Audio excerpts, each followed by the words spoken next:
Mustapha Gbande de abetu dia say ye woni pe bi mu wo NPP party ni mu a 2024 omo bu omo gi 2 million free omo party NPP nsem an omo si ewudifuo bi hye party ni mu mbonsanfuo bi ngwafo a omo wo NPP party mu a na Dr. Mahmoud Bawumia eye flag bearer no omo bon josu nti omo ye adwuma de tia NPP osungo kwame nyoku no ema omo di NPP secret send ye be on betimi wiki NPP on be da eye NPP mpanifo na ma kire se omo nkasa kra ni MP internal security on be da NPP party fo ni say flag bearer ni NPP party na mbo omo na enam so NPP eluso o se ye ndie inkofo bu NPP party mo bo omo atere se ene nam so mo win no omo niska bia o ba bia o no mo niska mat na fi 8 good years na komodi omo no mo niska entino NPP party na nkofo ni bi na bo omo e ma kire se omo timi bagi 2 mini free NPP nsem and the NPP t opposition na oka se ni we na NPP fo ne se ende akoya ono a e akoya akwa be ya nsem ne ye kan akoya kire se ko gina akwa CPS wo kan se they are going home 2025 never and after the election they are going home or no you make sure they go home naturally say o calculate now the be free and multiply at times say divide now the can't see any twetwa bi dia naturally say ni na kopie ni pa ba so anansa ni na kire one guy bi akwa no minim say wonim no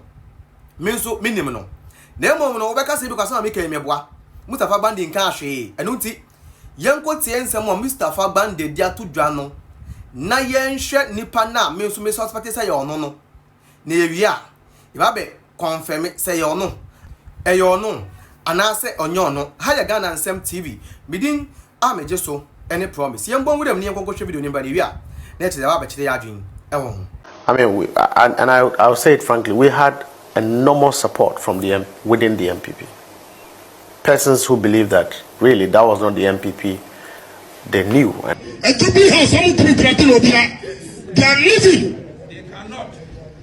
But then time say 2025, you are going. And that was when you say support, is it just varied ways? In what ways specifically? Varied ways. People who stood for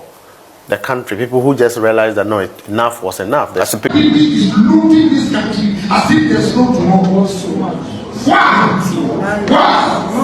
Who really stand up here? What do you mean? The youth of this country are not working. Now we're intimidating and control. I will put my life on the line and defend people who are campaigning for you or supporting you financially, in what ways exactly? Many ways. I mean, politically, I would keep it, but I'm saying that we've had a lot of support from even the MPP, base itself, who believe that, look, it was just a matter of time. President Akufo-Addo would have, supervised the collapse of a country called Ghana. Look, I'm telling you, the situation we are in now, Ghanaians don't need change. Change needs Ghanaians.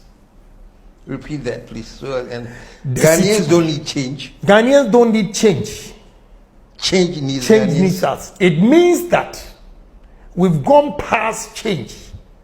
The situation is worse. That the change itself now is saying that please come and let me change you. And they couldn't have allowed that to happen, and so we won. When we need for November now, or free MPP condition. Make me say me free, but me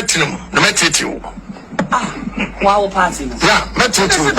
Yeah, it's not just a nipa ya kana wasema. Ye nyina no ye suspect say ono na allegedly no obua NDC NDC ewini tumi no eya honorable Kennedy Akompreko e Japan allegedly honorable Kennedy Akompreko Japan na kire say mathematics na yetena ase ye ni nyina no calculations ni bibia nko se ne so say he is the one na ye gidi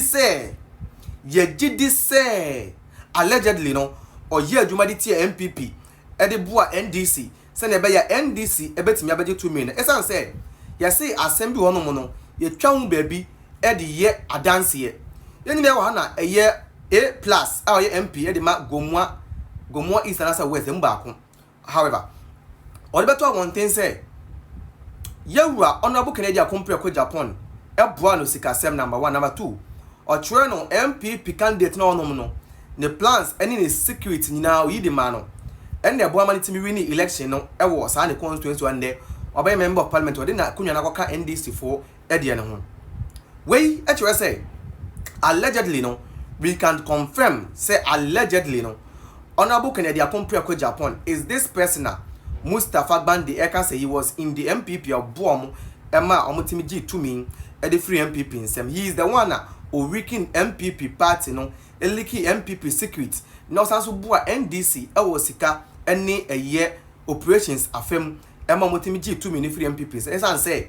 na eyo no selfish interest en kono ene be the flag but when timanya ne de na kire say e kwan bofa to be a of my MPP eluso akofie no na kire say obeye